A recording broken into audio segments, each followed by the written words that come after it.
Dorabox dili. Ako manunulo, nakatayo pa lang. Sa Dorabox, sa gamitan mo. Parang tayo. Ganyan na. Yan si Marcel. Sino naman yan, bes? Puro isda lang kinakain. Kasi magkakaroon siya ng kaliskis. Ganito mo lang. Talaga. Masired na sa atin. Ito yung taga Road 4. Siya ang may-ari ng lupa. Yung ano pa ga, ito. Di meron pa dyan. Dan eh. Plato na lang. Sige. Kanina pa yun ako. Sabihin niya lang mayabang tayo. Sa loob. Sahig. Yung pala patao lang. Lalaro pa kami. Tapusin niyo na yung laro niyo. Nahanap sa ng nanay. Ano na daw, baka hindi makatulog.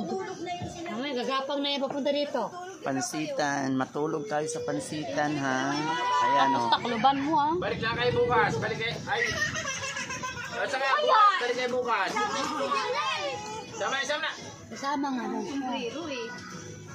Sabahan niyo. Sama niyo. Sama niyo parang dumiyak. Uy, ayun na nga. Saan na? Ayun, nasama na. Yung takpan na. Tangi man mga sa ano ay sabihin. Wala man ni Puros malang ni Bihon. Walang